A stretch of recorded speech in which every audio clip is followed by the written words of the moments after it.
Bueno, ahora sí, damos comienzo a la transición energética como oportunidad de desarrollo nacional. Estamos con Marisa Duarte, representante del Instituto de Energía de la provincia de Buenos Aires, con Bárbara Brea, arquitecta especializada en eficiencia energética y arquitectura bioclimática del INTI. Estamos con Diego Roger, investigador, Programa Institucional Interdisciplinario de Intervención Socioambiental de la Universidad Nacional de Quilmes, y Federico Nasif, coordinador de vinculación tecnológica e Innova CONICET. Les agradecemos a todos por estar hoy aquí presentes, también a los participantes. Por mi parte le paso la palabra a Marisa Duarte eh, para dar comienzo a este desayuno del IDE. Muy buenos días, muchas gracias Lisandro. Muchas gracias a los expositores y expositora que nos acompañan hoy. Esta instancia a la que los hemos invitado es un espacio que generamos dentro del Instituto de Energía con la pretensión de dar espacio, dar lugar a tanto sean trabajos de investigación, de reflexión, de ampliar las fronteras incluso de pensamiento, las perspectivas, las formas de abordar el sistema energético, la matriz energética argentina y las perspectivas que van surgiendo. Desde nuestro lugar tenemos tanto un proceso de trabajo propio del IDE como la vinculación con distintas instituciones y en este caso podemos mostrarle que hay involucrados, digamos, a través de los expositores y la expositora que nos acompañan, tanto el Instituto Nacional de Tecnología Industrial como Innovate, que es un área de CONICET, donde bueno, está asociado ahí fundamentalmente Federico, con quien hemos trabajado distintos temas desde hace un tiempo, lo digo en términos personales, y Universidad de Quilmes con Diego, que es un impulsor incansable de la transición energética, de cómo abordarla, de a través de qué procesos, digamos, podríamos ir camino a una transición energética, por supuesto un proceso muy difícil, porque implica un cambio social importante. Así que yo les daría simplemente lugar a ustedes con intención de que haya un tiempo de exposición y que podamos dejar unos minutos finales para las preguntas que puedan hacer en el chat o pidiendo la palabra.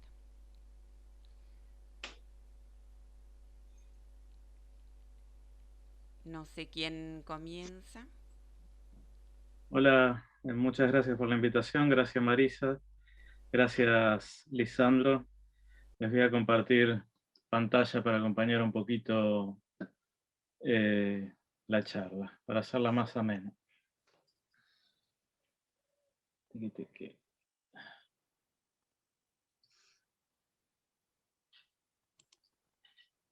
Bueno, como les decía, muchas gracias por la invitación, un gusto estar acá.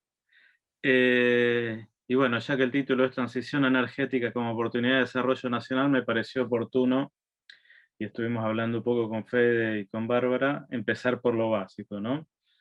Porque de transición energética se está empezando a hablar y bastante, ¿no?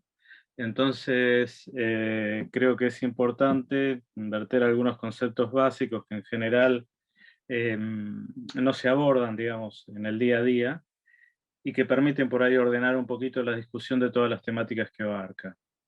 En concreto, mi interés por la temática ha venido por el desarrollo nacional, ¿no?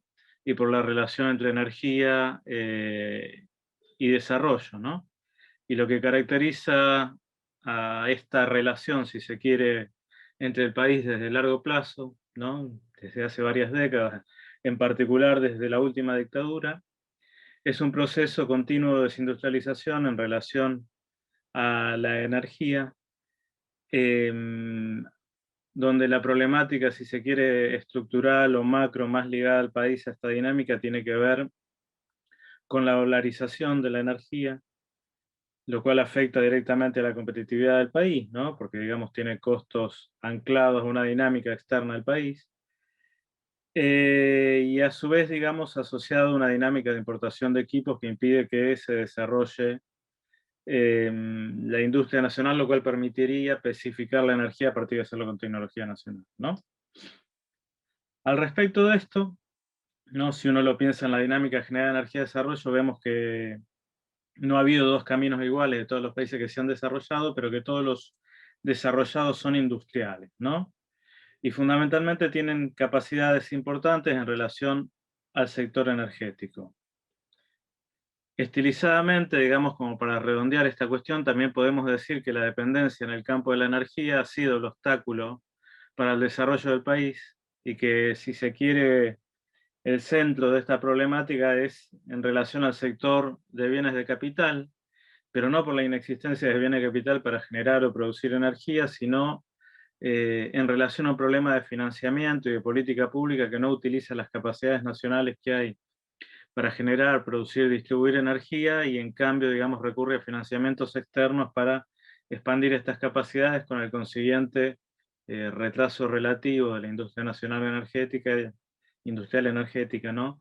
Y a su vez, digamos, un relativo estancamiento o retraso, digamos, en las capacidades. Entonces, para pensar una transición que sea funcional a la solución de estas problemáticas de fondo y que contribuya al desarrollo del país, esta política energética debería, digamos, industrial energética, ¿no? Debería aportar a la competitividad del país, es decir, que no puede lastrar la competitividad general porque eso implica necesidades de subsidios, sectores cada vez más amplios para que funcionen. Tendría que aportar a la solución de restricciones estructurales del país, o sea, por ejemplo, no demandar más dólares, sino minimizar esa demanda.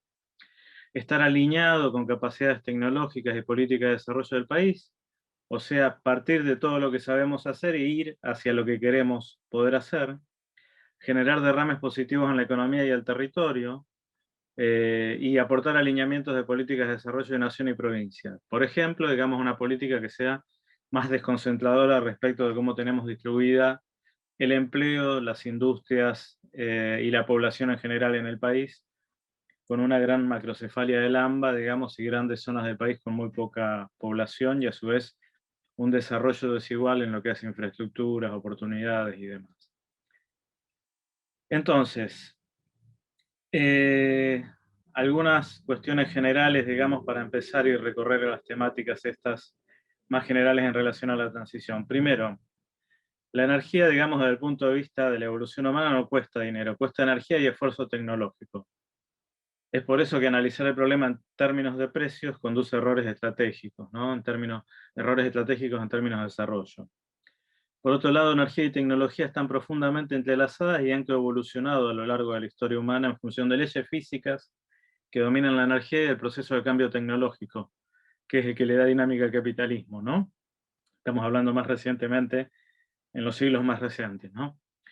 Y en consecuencia, en una estrategia de desarrollo bien pensada, industria, tecnología y recursos naturales no se oponen, sino que son complementarios, pero a condición de que se usen los recursos naturales como palanca del desarrollo industrial. Y subrayo, palanca, que no es reemplazo de viabilidad.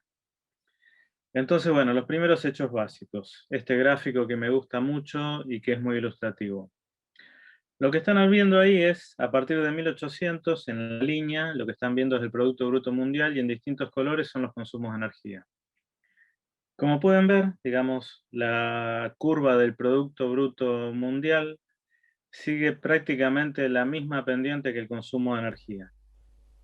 Con lo Diego, cual, tenemos digamos, en buena parte... pantalla la carátula. Me parece que sería bueno que apareciera el graf. Ahí está, perfecto. Gracias.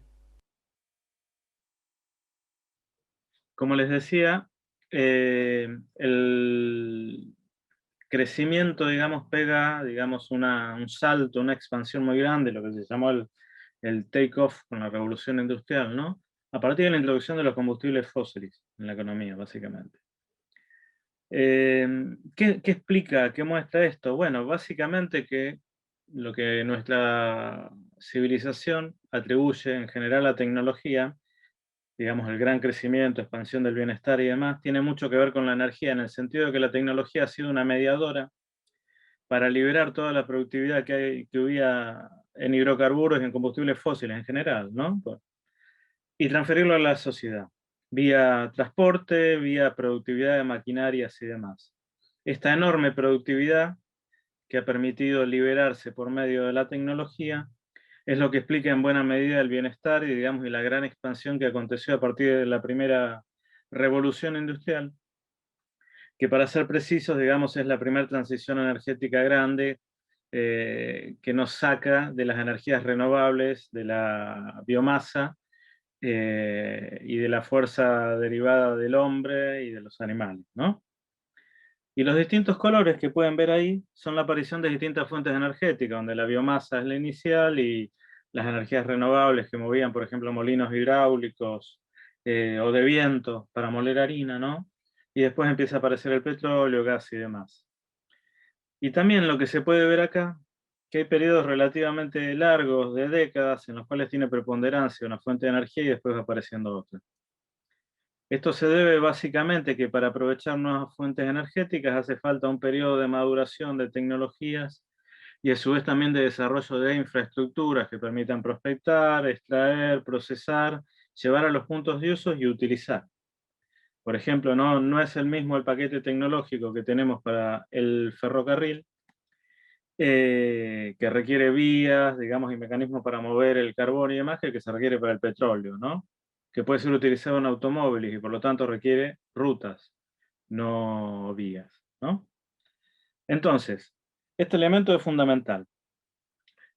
Vemos, digamos, que en los últimos 200 y pico de años hemos tenido varios regímenes energéticos, y los regímenes energéticos es una combinación de instituciones humanas que organizan la producción, uso de fuentes de recursos naturales y uso de determinadas tecnologías que permiten utilizar estos recursos.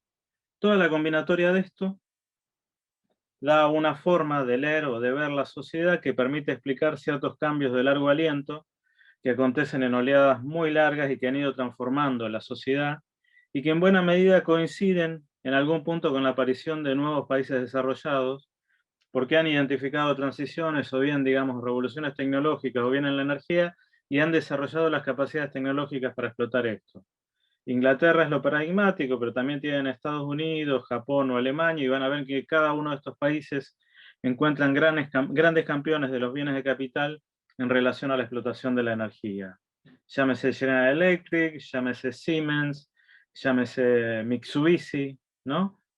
Llámese Rolls-Royce, ¿no? Hay todas grandes empresas que manejan los núcleos de estas tecnologías relacionadas con la explotación de la energía.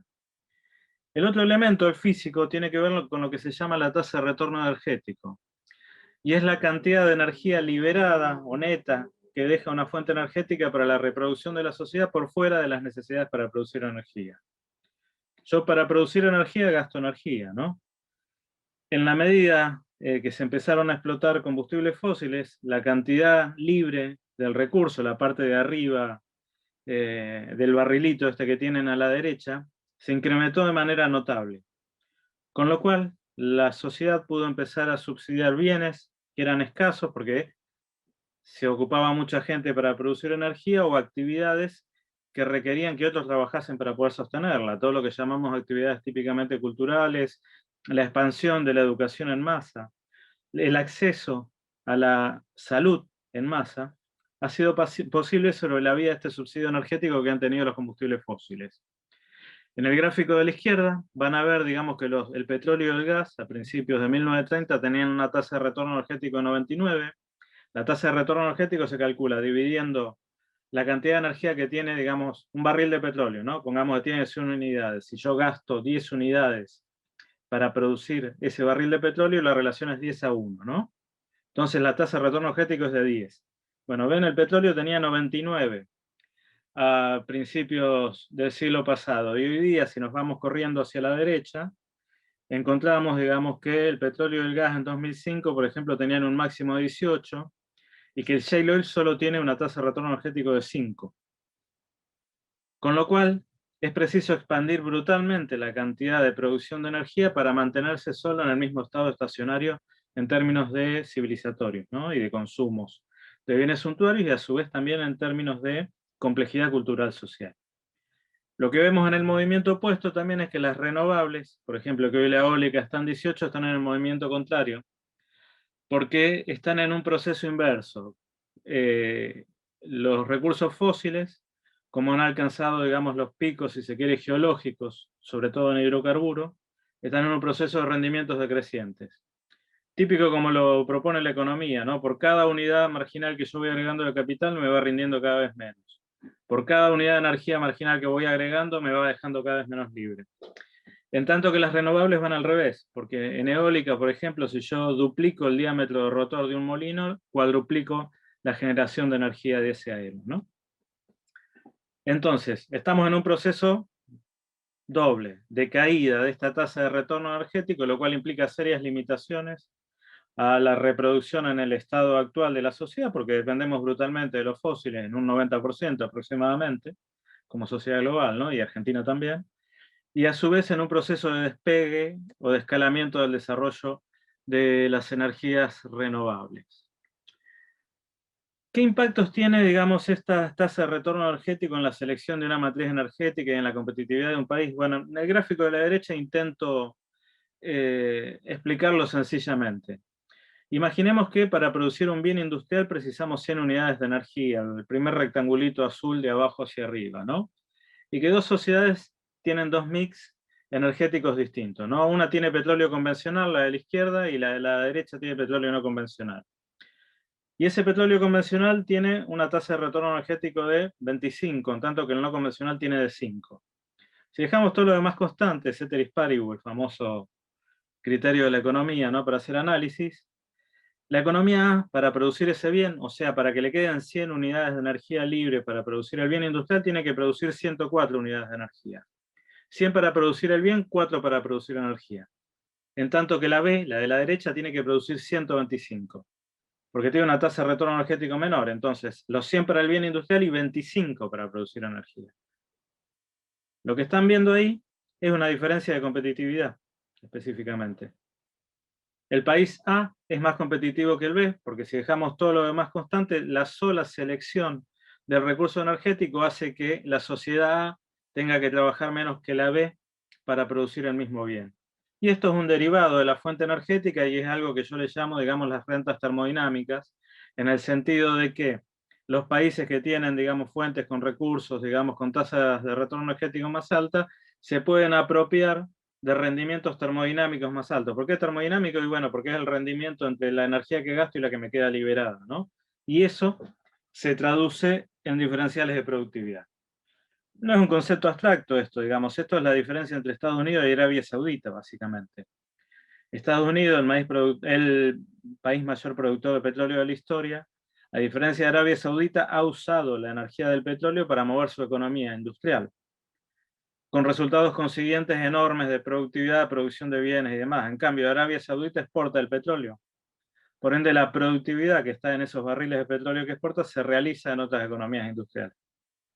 En consecuencia, ¿no? Digamos, ahí queda claro la diferencia entre la especialización de un país exportador de productos primarios y alguien que los utiliza para el desarrollo de su economía, ¿no? Pues uno tiende a pensar, país petrolero, Arabia Saudita, pero en realidad Estados Unidos ha producido más.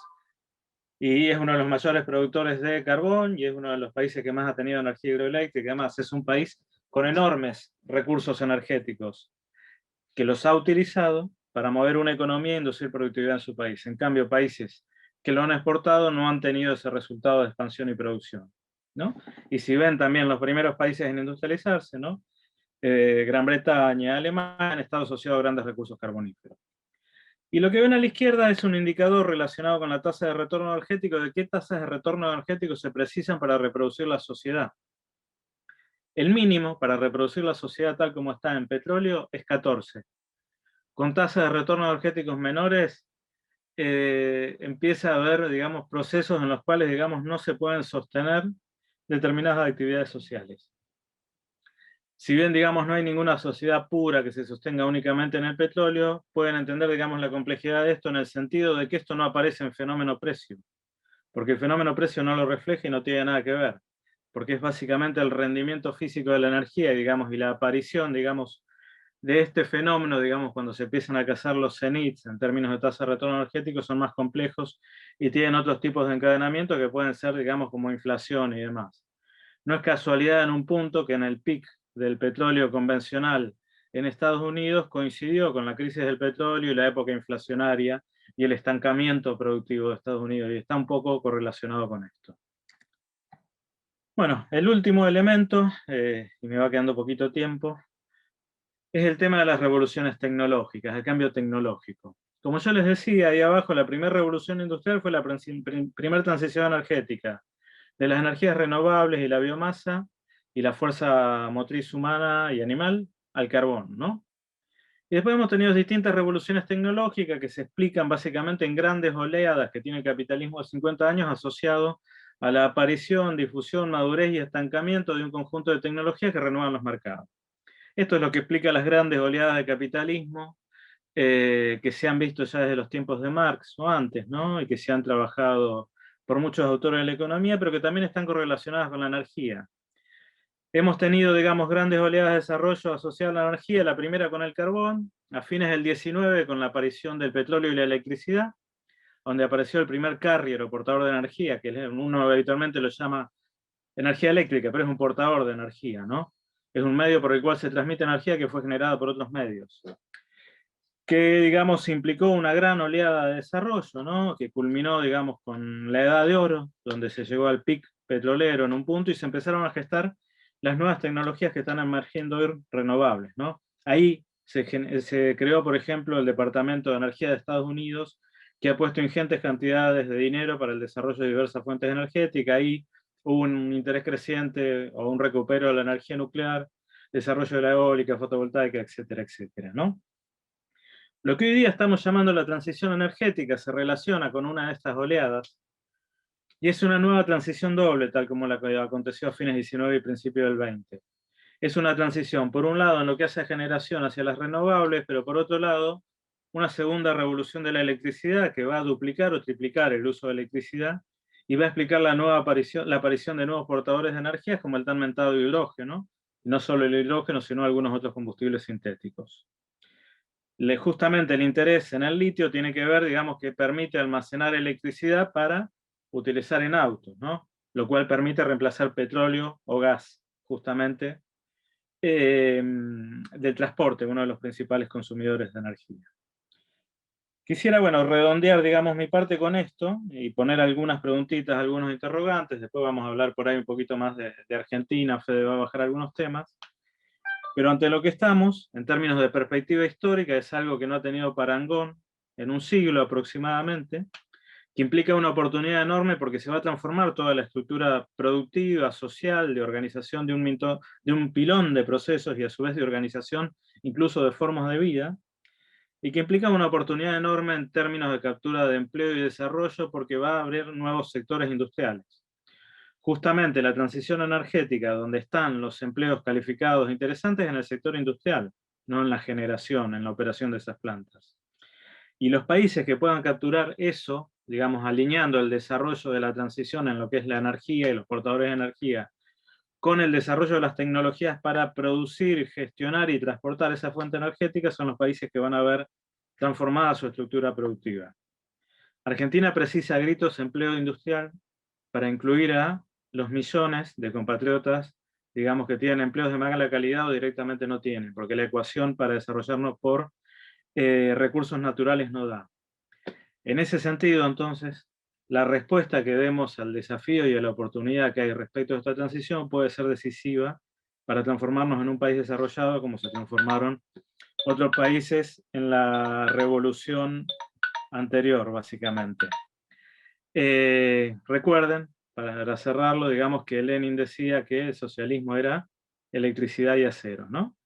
Bueno, el desarrollo para Argentina puede ser la transición energética como palanca del desarrollo industrial tecnológico. Gracias. Muchas gracias, Diego. Excelente presentación, muy clara, realmente, y muy interesante. Marisa, seguimos con Bárbara, con Federico.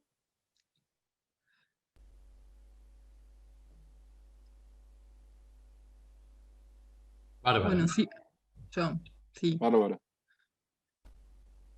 Bueno, yo también voy a compartir pantalla. No sé, Marisa, ¿vos querías decir algo? No, adelante, adelante.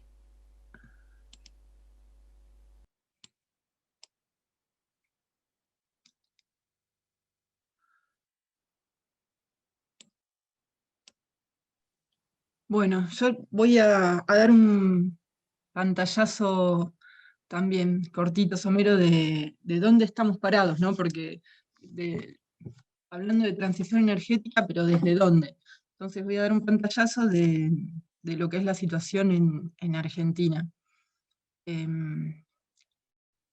Básicamente mostrando los tipos de energía, de combustibles en los que nos paramos, que utilizamos, y cómo los utilizamos, en qué sectores y de qué forma lo utilizan esos sectores. Bueno, eso que vemos acá es una matriz energética, es la matriz energética de 2019. Acá se muestran todos lo que son las energías primarias, los combustibles primarios, de dónde salen todas las energías que nosotros utilizamos en las distintas actividades. Como decía Diego, vemos que la mayor parte, que es el 90% básicamente, es de origen fósil. Hacemos mucho pie en lo que es gas natural de pozo, que es esto verde, y petróleo. Pero bueno, también tenemos carbón mineral, leña y otros energéticos hidrocarburíferos. Bueno, de ahí sale todo. Esta es la torta de energía secundaria. Esto viene bien, viste, pautadito. Es la energía secundaria la que nosotros realmente utilizamos en nuestras tecnologías, digamos, en las tecnologías que incorporamos en nuestra vida moderna. Seguimos viendo que estamos muy parados en lo que es el gas natural. En una matriz tenemos casi el 50% de nuestro consumo es de gas natural en los distintos usos, y un 15% es energía eléctrica. Todo el resto de los energéticos son directamente usos calóricos también. Pero fíjense el porcentaje que todavía tenemos como matriz, o sea, de consumo eléctrico, que en relación a otros países es bastante poco. Por otro lado, para producir esa energía eléctrica también, si miramos a la izquierda, hay un gráfico de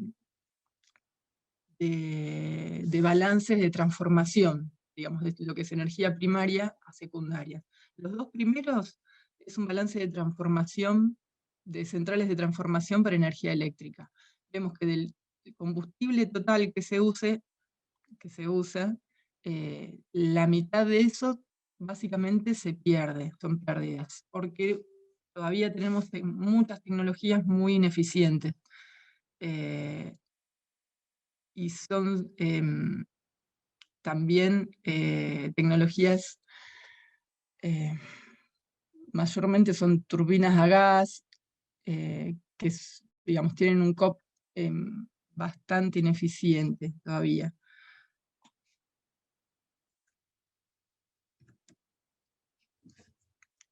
Además,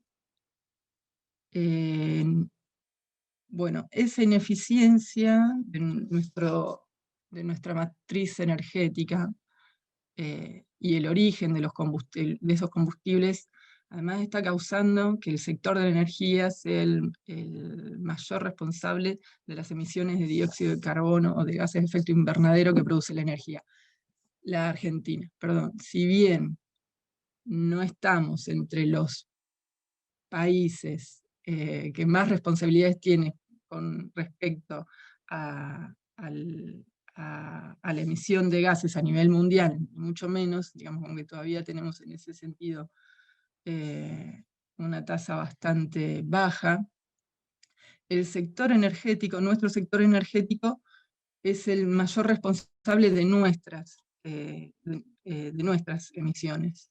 Acá vemos por la izquierda, que es más del 50%, y por acá a la derecha cómo se reparten los distintos sectores de uso.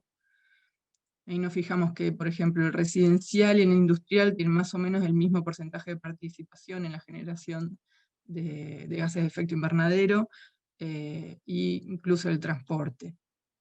Estos son datos que salen de un estudio de impacto que se hizo en 2014, que es el último dato general que hay.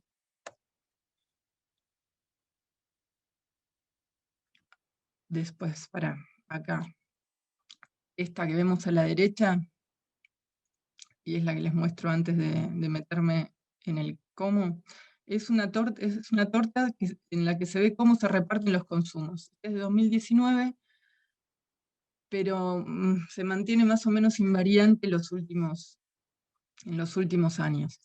Acá se ve cómo el sector industrial, que es el rojo, fucsia, y el residencial, entre ellos dos se reparten más o menos el 50% del consumo de la energía que se produce o que se importa.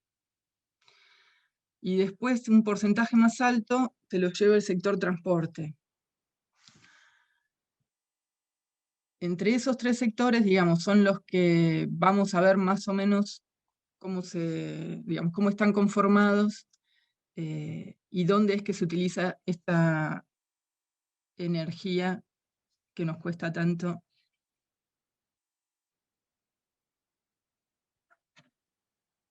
Bueno, por un lado, el sector transporte. No me voy a parar a hablar mucho de tecnologías, sabemos nuestro parque automotor es el que tiene el mayor porcentaje en lo que es transporte de cargas y de personas. No me voy a parar tampoco en la ineficiencia de ese tipo de motores. Sabemos que lo que es transporte de cargas y personas en todo el territorio por tecnologías en trenes y demás ha mermado muchísimo en los últimos años. Pero lo que sí quería mostrar y hacer referencia es a esto. Es la tasa de crecimiento de todas las urbanizaciones de nuestro país. Acá estoy mostrando por ahí las tres grandes urbes más grandes, que son Capital Federal, Córdoba y Rosario, y por ahí abajo también tenemos Neuquén. Quería llamar la atención sobre el gran crecimiento de la superficie urbanizada en relación al crecimiento de población. La mancha urbana se extiende cada vez más, y por lo general nuestras ciudades son ciudades que tienden a ser centralizadas, o sea, donde todas las actividades se dan en los centros de estas ciudades, lo cual genera una cantidad enorme de viajes solamente por actividades productivas. En función de eso, el tipo de tecnologías que utilicemos para generar esos viajes va a impactar seguro en el consumo de energía, pero en cuanto a lo que es, si seguimos sin meternos en lo que son aspectos de planificación territorial, vamos a seguir siendo, este apartado va a seguir siendo un gran sumidero de energías, provengan de donde provengan. Bueno, acá por ahí abajo les dejé un link. Todas nuestras ciudades están creciendo con esta tasa que decimos por ahí.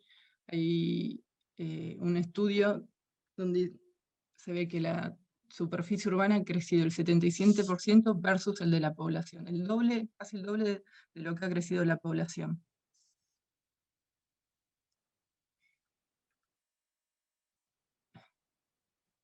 Bueno, en cuanto a esa industria, que es el otro gran consumidor, lo mismo, donde tenemos un parque industrial en Argentina compuesto en 80% por pymes, de las cuales también tienen lo que vamos a apuntar a medir es la intensidad energética del parque industrial, de todo el parque industrial, que por lo general lo que vemos es que va acompañando mucho los vaivenes también de la economía argentina. Pero por otro lado, tenemos industrias que por lo general están pensadas y planificadas para trabajar a determinada capacidad de carga, y con estos vaivenes económicos suele suceder que bajen su nivel productivo, pero por el tipo de instalación que existen, los niveles de energía que consumen son los mismos. Con lo cual, los niveles de energía siguen siendo altos para producir, para niveles muy bajos de producción. Discúlpeme, estoy medio trabada hoy. A su vez, no se puede hablar tampoco del sector de consumo del sector energético, de consumo de energía del sector energético en general, sino que cada sector tiene su particularidad y tiene una intensidad de consumo distinta. Y tiene un desarrollo tecnológico distinto en nuestro país. Si bien todos, por ejemplo, se ve cómo van acompañando en su intensidad energética estos vaivenes económicos en nuestro país, las intensidades, las capacidades y los tipos de uso de cada sector industrial son diferentes. Acá, por ejemplo, además vemos, para ver un estado de la cuestión de lo que son las pymes en nuestro país. Esto que hay a la derecha es un indicador de intensidad energética de un frigorífico en la provincia de Buenos Aires. Acá vemos que los niveles de producción en relación a la energía que vienen consumiendo en el último año no se explican entre sí. Y esto es por lo siguiente, porque el tipo de instalaciones no están pensadas modularmente, no se piensa en las capacidades de carga, no es un concepto que entre en la racionalidad industrial. Y la energía que se utiliza para producir no está cuantificada ni tenida en cuenta. O sea, se prenden todas las máquinas, esto por la inexistencia de modularidad, y eso hace que no se vea una relación en lo que es la producción con la energía consumida, que en realidad tendría que ir como mucho más de la mano.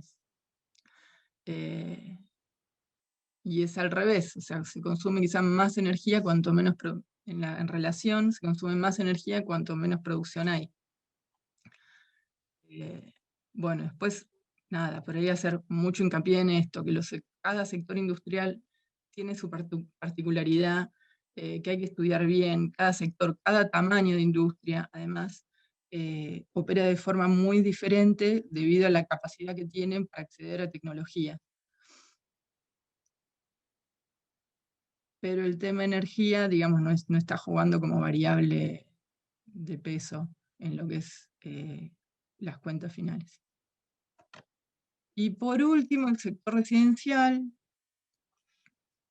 También nuestro parque, bueno, yo pensé que íbamos a tener algún tipo de intercambio con la audiencia mientras hablábamos, pero por ejemplo, para hacer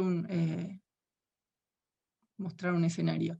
Si yo les pregunto de dónde son estas viviendas de acá arriba, este parque de viviendas de acá arriba, o los leo en el chat, ¿dónde les parece que pueden ser? Son de Argentina, pero ¿de qué zona? ¿De qué barrio? ¿Qué provincia? ¿Qué localidad? Buenos Aires, ¿qué hacemos del aguante? Gracias, Diego. Cualquier lugar, cualquier plan de vivienda en cualquier lugar del país. O sea, sin claro. considerar. Esto es Santiago del Estero. Acá arriba. ¿Y las de abajo? Santa Cruz, no sé, puede ser de cualquier lado. Sí, Chubut. El mismo techo, la misma. Y la misma ausencia de árboles. Igual, lo mismo. Bueno, gracias. Con diferencias de temperaturas de 20 grados, ¿no? Tremendamente. así como nosotros no nos vestimos de la misma forma en verano que en invierno, digo, si planificamos bueno, yo estoy en el conurbano bonaerense, si planifico un viaje a Formosa, no me voy a poner lo mismo en el bolso que si planifico un viaje a Santa Cruz, las viviendas tampoco deberían. Nosotros tenemos un parque que no se preocupa tampoco en lo más mínimo por las características climáticas que tiene que enfrentar o de las cuales se tiene que proteger.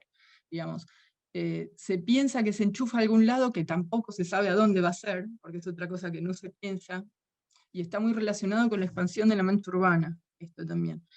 Se sigue creciendo sin pensar ni cómo se va a enchufar, ni los costos energéticos de transporte, de traslado, ni cómo se va a producir el confort interno, o sea, cómo va a terminar de producir la prestación que tiene que prestar ese paquete tecnológico que es la vivienda, que es el edificio.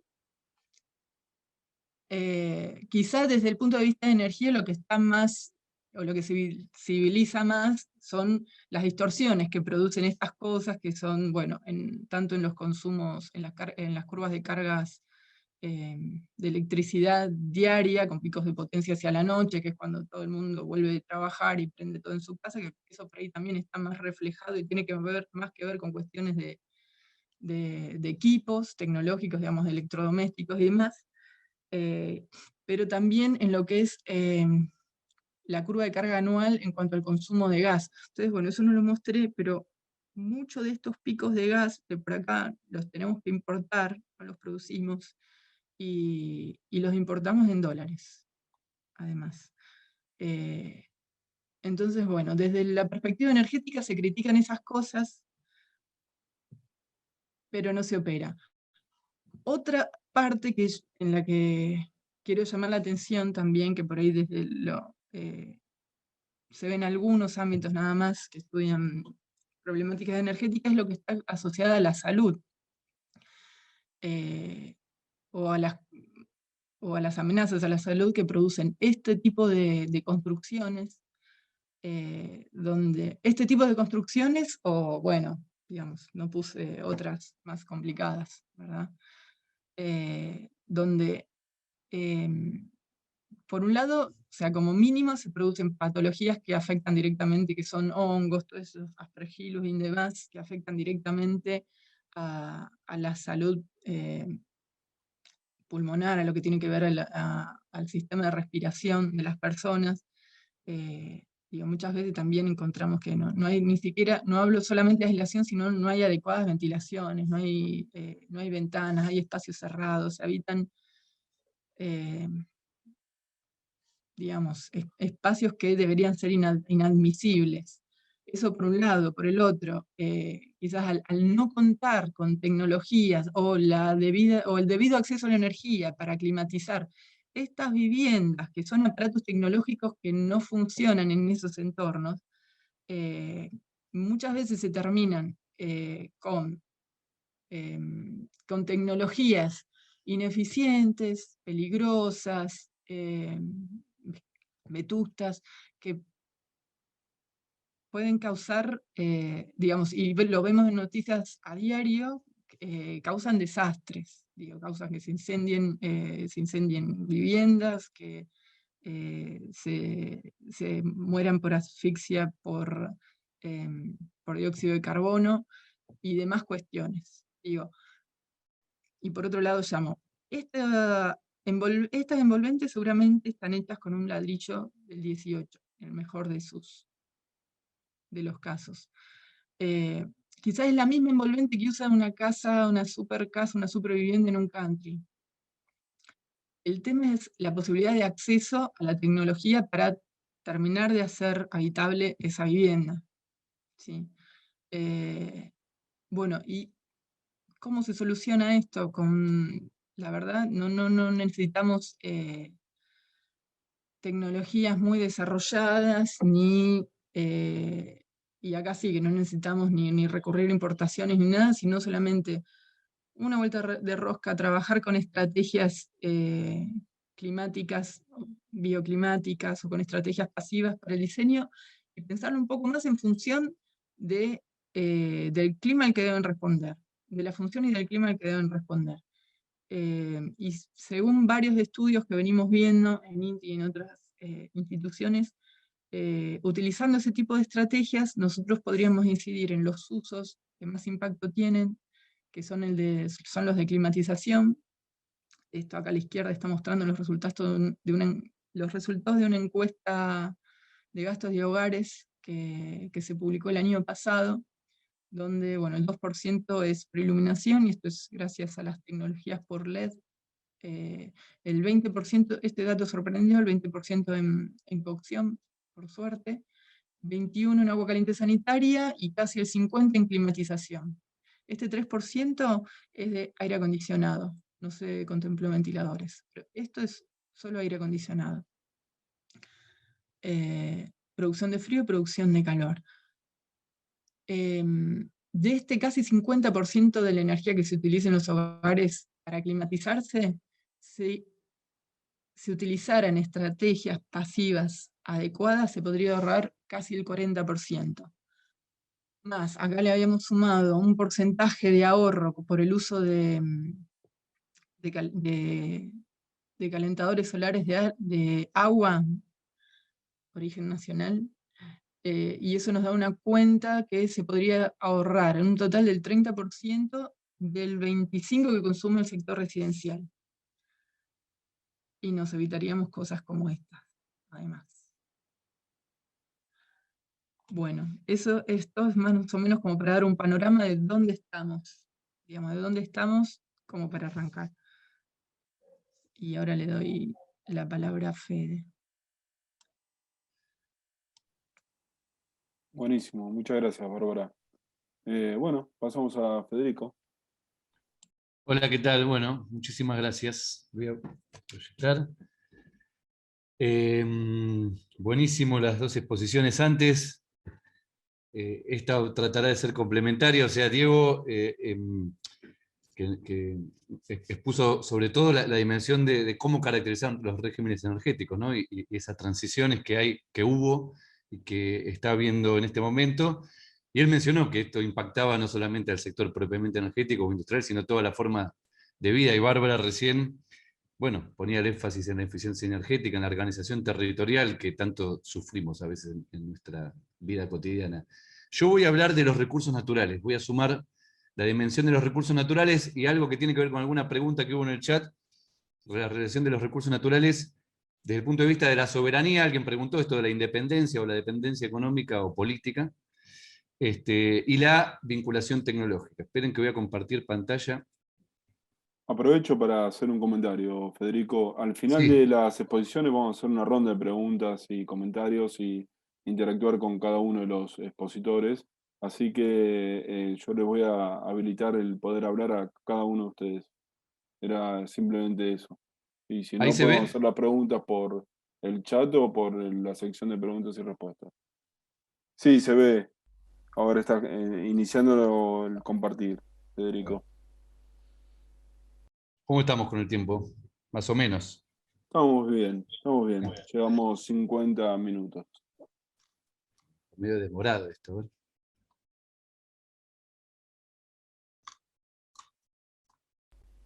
Tema muy interesante lo que han expuesto tanto Diego como Bárbara. Dos miradas para dar debate y discutir, así que Sí, y me un parece que poquito el tiempo es el de correcto. flexibilidad también, porque eso es interesante, así que tranquilo, Fede. A ver. ¿Qué están viendo ustedes? ¿Mi Ahí pantalla o no? estamos viendo transición energética y desarrollo nacional. El final. Reflexiones finales. Empezamos por el final. Eso Ahí está. manejalo vos, Federico, como quieras. Ahí están viendo, ¿no? Tampoco estamos tan extendidos. Sí, perfecto, No. Federico. Tampoco tanto como para ir directo al final, ¿no? Bueno, no sé por qué siguen viendo el final. Empezá por la 2, la diapo 2 y... Estoy en el principio, pero no... Movelo con las teclas, igual no importa. Andate hasta el principio. Ah, creo que está... Ahí está bien. Uy, mira todo lo que hay. Bueno, ahí va. No se asusten, lo voy a pasar rápido. Bueno, recursos naturales, entonces, para la transición energética, y estos dos conceptos, soberanía y vinculación tecnológica. Dimensiones de análisis, vamos a poner en juego estas dimensiones, ¿no? La dimensión global, después vamos a ver por qué innovación en la relación de la dinámica, digamos, del mercado mundial, y la dimensión local, que es la que nos corresponde, nuestro terreno de acción, que el énfasis está puesto en las reservas de estos recursos naturales. Variables principales, como le decía, soberanía, ahí desgloso un poquito qué quiero decir con esto, sistemas de dominio, sobre todo de dominio de mineros en general, que es el origen de la organización estatal, los códigos de minería, ¿no? El dominio estatal sobre los recursos del subsuelo, etcétera, etcétera. El acceso a los yacimientos, concretamente, cómo se gestiona y se administra y se concede esos yacimientos. Y por otro lado, la vinculación tecnológica, recordarán todos ustedes el famoso triángulo de Sábato, bueno, los vértices del Estado, sector empresas productivas y sector de ciencia y tecnología. La vinculación tecnológica se refiere a esta posibilidad de que entren en juego estos tres factores como, digamos, esquema de desarrollo.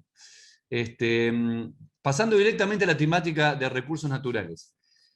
En el 2020, el Banco Mundial, esto es apenas un documento de la política internacional. Lo que pasa es que es muy significativo, como para graficar cuál es esta dinámica, ¿no? El Banco Mundial lanza el Climate Smart Mining Initiative, ¿no? La iniciativa, la actividad de la minería climáticamente inteligente.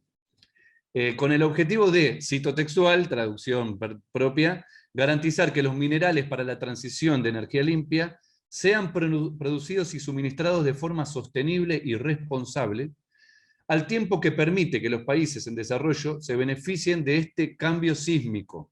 Es decir, es necesario en primer lugar garantizarse los países del primer mundo que están, o las potencias económicas que están hoy disputando la transición energética, por todo lo que explicó Diego, porque es un factor central del desarrollo tecnológico y por lo tanto de la hegemonía.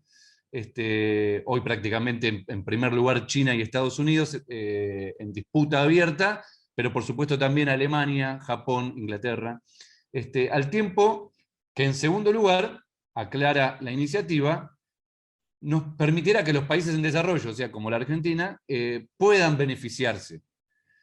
Quedan nosotros si lograremos o no de beneficiarnos, digamos, de esto, pero tenemos que obviamente garantizarles el suministro de estos recursos. El objetivo es garantizar que los países en desarrollo ricos en minerales, como Argentina, estén bien preparados para hacer frente a esta creciente demanda con la menor huella de carbono posible, mientras se salvaguarda el medio ambiente y a las personas. Es decir, no se pone en tela de juicio, obviamente, el lugar de proveedores de materias primas, simplemente que es necesario que los costos ambientales que esta explotación de materias primas genera sean de alguna manera asumidos por nuestros países. Y por supuesto, tarea principal ahí, adjudicada a los estados, ¿no? Que son los que en sí, están, digamos, de alguna manera obligados a gestionar sustentablemente esa provisión. Si eso no sucede, es una responsabilidad de las políticas locales de los países en desarrollo, digamos, que no son capaces de gestionarlo bien. Eso sería, obviamente esto lo digo en función de cuál es la interpretación que hace el Banco Mundial sobre esta transición energética. Simplemente un gráfico que muestran en ese mismo documento para que vean cuál es el crecimiento de la demanda de recursos naturales que se proyectan en 3 escenarios distintos. Todos son de una enorme cantidad de crecimiento en físico, ¿no? de recursos naturales. Acá lo que vemos, todavía en la dimensión global, ya acercándonos hacia la regional, es el porcentaje de demanda que se espera en los principales recursos, ¿no? El grafito, el litio, cobalto. Tenemos acá toda la lista, vamos a ver que muchos de esos están en América Latina, es este sector, no sé si ven mi mouse, pero acá tenemos Latinoamérica y Caribe, y están referenciados los principales recursos en función de las reservas y la producción de materiales claves, ¿no? Esto creo que es importantísimo porque es el mapa que va a garantizar, de alguna manera, o por lo menos así se espera, la transición energética de los países que están en disputa tecnológica hoy, ¿no? De los países del primer mundo. Entonces, actual división del trabajo, internacional del trabajo. Brevemente, marco conceptual, digamos. Desde 1970 sabemos que los capitales de los países centrales respondieron a la caída de la tasa de ganancia dirigidas por el sector financiero. Se articularon tres grandes bloques del comercio mundial, a pesar de la teoría de la globalización, del comercio totalmente desterritorializado. Lo que se encuentra en los hechos es el trabajo acá en Argentina de Enrique Arceo. Son tres grandes bloques de comercio, ¿no? Estados Unidos, que incluye por supuesto Canadá, parte de México, etc. Europa como gran bloque territorial y Asia del Este. La relación centro-periferia, a diferencia de la anterior, pasa a ser crecientemente competitiva, no solo entre los países centrales, sino también al interior mismo de la periferia. ¿Cuál es el lugar que ocupa América Latina en esa nueva organización del mercado mundial? Desde los años 70 en adelante, bueno, vuelve a haber una especie de reinserción primaria en el mercado mundial. Breves datos que les pongo acá: América Latina es el principal destino de inversiones de exploración minera, en 2020 el 28%, y América del Sur puntualmente, que es donde nos ubicamos, bueno, las dos referencias de el cambio que se produjo desde 1990 a la actualidad como gran, digamos, inserción como productora minera. Argentina es un caso muy emblemático porque tradicionalmente no participaba del mercado mundial de la minería, y fue un país donde se lo dispuso, digamos, de los años 1980 y sobre todo 1990, como un nuevo sector económico, de la gran minería, de la minería en gran escala, digamos, exportadora y de metalífera. La minería tradicional en Argentina, como sabemos, era una minería más bien de baja escala, tradicional y volcada al mercado interno. Pero bueno, los principales países tenemos acá: Perú, México, Chile, Brasil, Argentina y Ecuador. Representaron el 25% del total mundial de inversiones en exploración minera. O sea que son recursos que todavía no se están explotando, se están explorando, principalmente pensando en estas demandas del mercado mundial.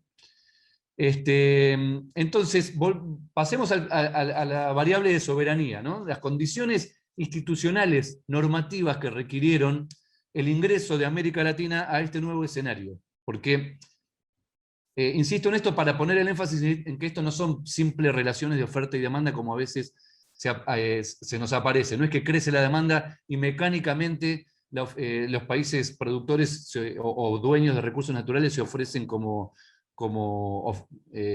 ofrecen su producción al mercado mundial. Requirió, en el caso de estos países de América Latina, unas profundas reformas mineras de todos los sistemas tradicionales mineros, porque a lo largo del siglo XX casi todos los países de América Latina habían desarrollado lo que llamamos sistemas de dominio minero públicos o estatales. Por supuesto, relacionado con los planes de desarrollo, las instituciones de importaciones y demás. Argentina había sido un caso notable, después lo vamos a ver, de vanguardia sobre eso y al mismo tiempo después de retroceso. Pero ahí tenemos el caso de Chile en el año 73, ¿no? Bolivia y demás. A partir de los años 90 se puso en juego este nuevo lugar de América Latina como proveedora. El Banco Mundial llamaba una estrategia minera para América Latina, así clasificaba sus documentos. Y se trataba de convertir a los países de América Latina en países mineros, ¿no? Estos 5 países son los reforming countries porque tenían un sistema legal, normativo, institucional relacionado, como les decía, a la sustitución de importaciones de alguna manera, entonces había que modificarlo. Por un lado plantearon modificaciones normativas que están acá para garantizar el acceso a los recursos mineros. Esto es una síntesis que hago de los documentos del Banco Mundial, ¿no?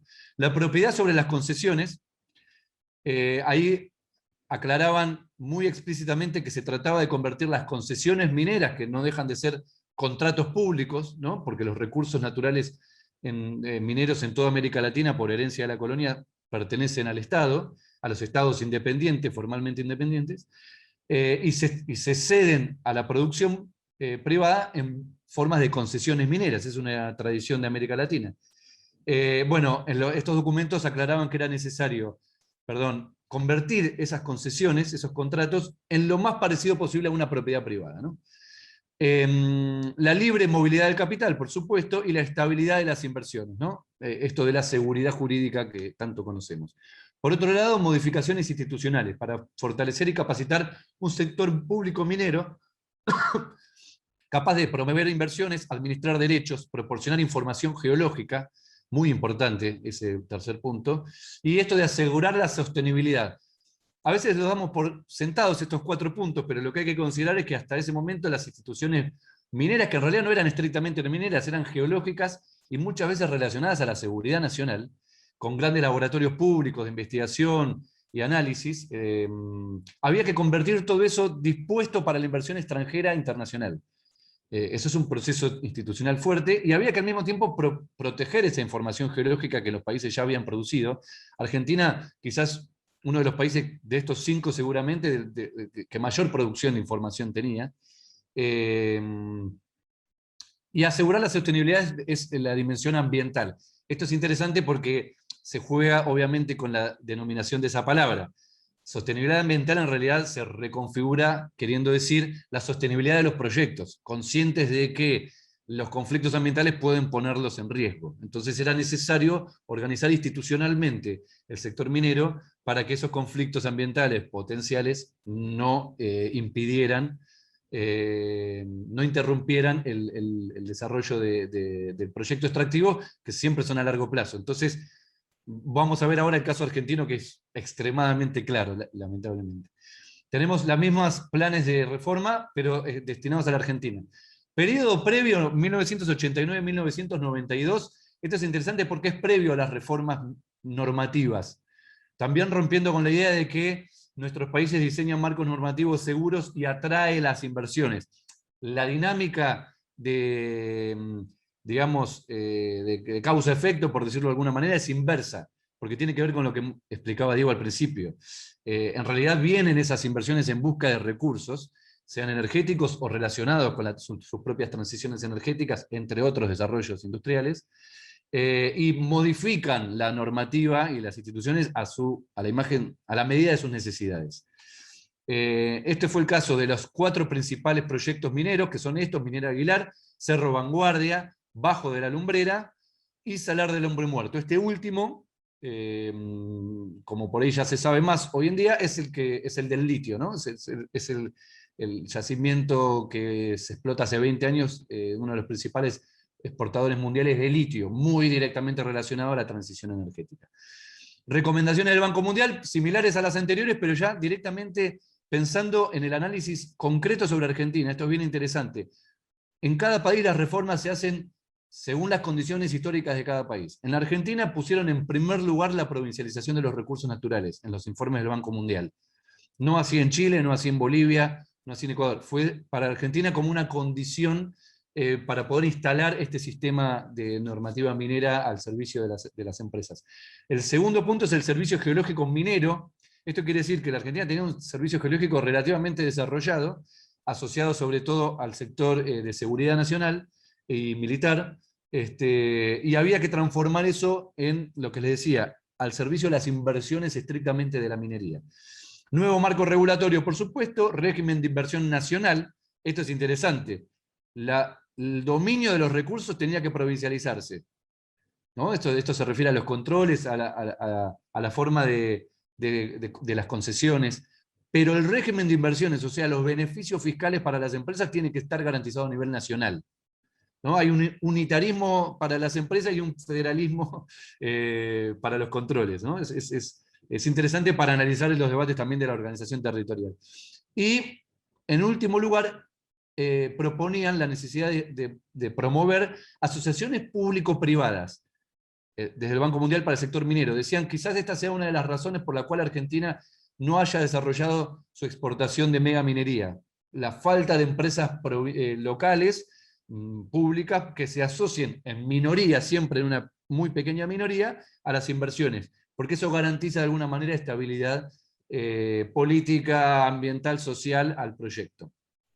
Así que lo recomendaba fuertemente. Periodo 1993-1999 es cuando se da toda la nueva política.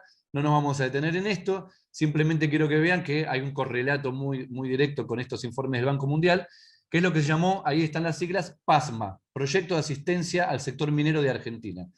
Lo interesante es que para el caso de Argentina, el proyecto que requirió mucho tiempo de investigación, de análisis multidisciplinario, y donde participaban, por supuesto, todas las empresas mineras, las corporaciones mineras, los gobiernos provinciales y demás. Recomendaba para el sector argentino una transformación total del sistema normativo e institucional, que no es lo que proponían en otros países por distintas tradiciones e historias. Básicamente lo que tenemos en Argentina, bueno, Constitución Nacional, artículo 124, eso es la provincialización. Este informe del Banco Mundial se adjudica como un logro propio eso. Régimen de inversiones mineras del año 93, Acuerdo Federal Minero, actualización minera, son todas las reformas del Código de Minería nacional y de los códigos de minerías provinciales.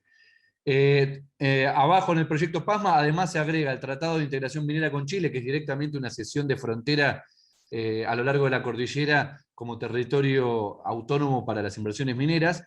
Nunca se logró poner en práctica del todo, más por cuestionamientos del lado de Chile que del lado argentino.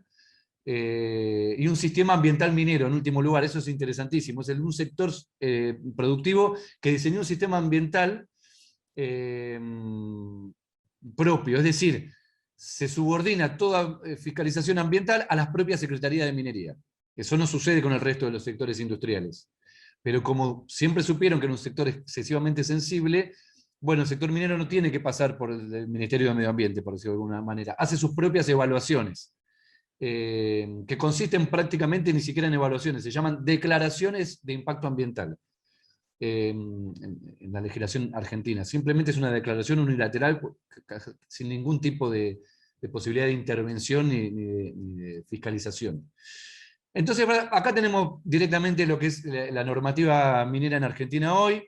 Este es el Código de Minería. Se convirtió efectivamente, las concesiones mineras se establecen sin ningún tipo de condiciones ni plazos. Son concesiones que se establecen sin plazo de caducidad, o sea, para siempre, sobre las cuales el propietario o propietaria de esas concesiones mineras, adjudicadas por la Secretaría de Minería de la provincia o por juzgados de minería, depende de cada provincia, que tienen un nivel de autonomía de la política extraordinario. Bueno, digo, el beneficiario de esas concesiones directamente puede hacer con esas concesiones lo que quiera. Puede no explotarla, mantenerla, solo con un simple canon, puede heredarla, hipotecarla, o puede venderla, digamos. Y explotarla con las condiciones y la escala que quiera, y vender ese producto a los países que quiera. Protegido por una ley de inversiones mineras que ofrece estos beneficios. 30 años de estabilidad fiscal, 0 tasa para importación en equipos e insumos, desgravación impositiva, regalías provinciales por debajo del 3%. Se descuenta el valor en boca de mina, estamos hablando de 1,5%, 1%, 2%, entre 1 y 2%. Se cobran las regalías, que es la única tasa impositiva relacionada con la renta que arrojan estos yacimientos. Después vamos a entrar al final en esto de la renta. Es decir, la única tasa adicional que tiene la minería, el resto paga lo que paga cualquier empresa productiva, pero además con un montón de beneficios fiscales, como ven, ¿no? Y régimen especial de importaciones, además. Bueno, a las exportaciones del noroeste argentino se le da un reintegro del 5% de las ventas. Pasemos al caso del litio. No sé cómo estoy de horario, pero la idea ahora era utilizar, hablar de la vinculación tecnológica como otro indicador para analizar esta relación entre soberanía, entre recursos naturales y transición energética. El factor de vinculación tecnológica, como veíamos en las exposiciones anteriores, es importantísimo. Es clave para una transición, digamos, a nivel nacional, como modelo de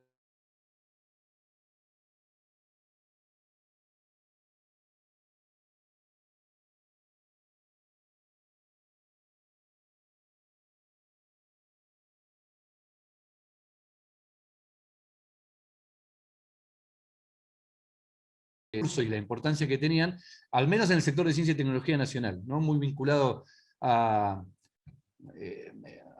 sector nuclear, al plan nuclear argentino, y a esa tradición, porque el litio en algún momento fue un insumo para eso. Acá para que vean la importancia que se le daba al litio, y un nivel de conciencia que creo que hoy hemos perdido de alguna manera en nuestras instituciones. Bueno, es sabido que los países de mayor desarrollo industrial están realizando grandes esfuerzos científico-tecnológicos con la finalidad de reemplazar a los combustibles fósiles como fuente de energía. 1980, ¿no? Entre las fuentes de energía alternativas cuya utilización se investiga se encuentran la energía termonuclear, la eólica y la solar. Hay un elemento químico, el litio, cuya provisión condiciona en cierto modo el desarrollo de estas investigaciones. Es imprescindible para la obtención de uno de los combustibles de reactores de fusión, el tritio. El aprovechamiento de la energía solar depende también del desarrollo de grandes acumuladores. Igualmente, el reemplazo previsto de vehículos eléctricos con motores de combustión interna por otros impulsados por energía eléctrica exige el desarrollo de acumuladores potentes y de poco peso. Al respecto, las líneas de investigación más avanzadas están representadas por las baterías, bueno, y ahí menciona los tipos de baterías que, por ejemplo, las de litio-aire todavía hoy no se han desarrollado, ¿no? El litio-hierro fosfato son las predominantes hoy. La obtención de litio a partir de salmueras es la forma más apta para expandir la producción en la magnitud que se prevé necesaria. Esto resulta de su facilidad de extracción y de la existencia de grandes volúmenes concentrados en una zona con características relativamente uniformes y controlables, lo cual permite racionalizar la producción. El Servicio Geológico de Estados Unidos, desde el año 77, estima que los 2/3 o 3/4 de los recursos mundiales de litio están en salmueras, la mayor parte en el altiplano sudamericano. Y que al aumentar la demanda de litio, el grueso de la producción se desplazará hacia los depósitos salinos, los cuales sustituirán a los depósitos pegmatíticos como fuentes de litio. Bueno, creo que no le falta ni una coma a esto. Hoy seguimos escribiendo millones de artículos sobre el litio y hacemos eventos y presentaciones sobre el litio en Argentina, y acá, en estos 3 párrafos, creo que la importancia del litio ya no hay nada más que agregarle. Entonces, ¿qué pasó con el litio? Esto que vemos era del año 1980. Las previsiones del Servicio Geológico de Estados Unidos eran de 1977. Ya se planteaba ahí la necesidad de relocalizar la producción de litio, porque ellos tienen yacimientos y los guardan, hacia Sudamérica por los grandes salarios que ya habían detectado. No vamos a hacer todo ese largo periodo, que a mí igual me gusta, ese periodo es lo que estudié, pero lo vamos a dejar pasar, simplemente veamos los hechos, los resultados. Argentina, a pesar de que tenía un proyecto estatal, fabricaciones militares, considerando al recurso del litio, pensando en alguna manera en su propia transición energética, ahí estaba Catalano, que había sido secretario de Minería, Luciano Catalano. Bueno, los resultados. A partir de la dictadura militar, en 1980, se incorporó al litio dentro del Código de Minería y se hizo una licitación, y ahí la Argentina entró en lo que veíamos antes en toda su reforma normativa minera, y se estableció la empresa FMC Lithium Corporation de origen norteamericano. Y acá tenemos el resultado a nivel mundial. Lo azul y celeste es Argentina y Chile. Vemos cómo Sudamérica ingresó al mercado mundial abasteciendo buena parte del litio que requiere toda esta transición, que es de muy larga data, viene de los años 70, el desarrollo de las baterías ya viene de aquel momento, de las baterías de litio, inicialmente utilizadas por la electrónica portátil, pero crecientemente ya por vehículos eléctricos y energía renovable, ¿no? Vemos que hay momentos de la producción, desde los fines de los 90 hasta relativamente hace poco, el 50%, alrededor del 40 al 50% de la producción mundial venía de Argentina y de Chile. Primero Chile, después Argentina. Recientemente se bajó esa participación, vemos en los últimos años, porque ingresó a Australia con una gran producción, pero de roca, de minería, que es más costosa. La producción de Australia también es controlada básicamente por China y por Estados Unidos, eso también es muy interesante de notar.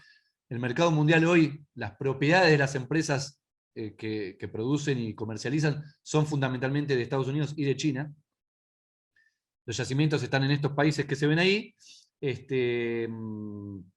se prevé que de alguna manera América Latina va a, digamos, recuperar, por decirlo de alguna manera, esa importancia en el nivel mundial, en torno al 50%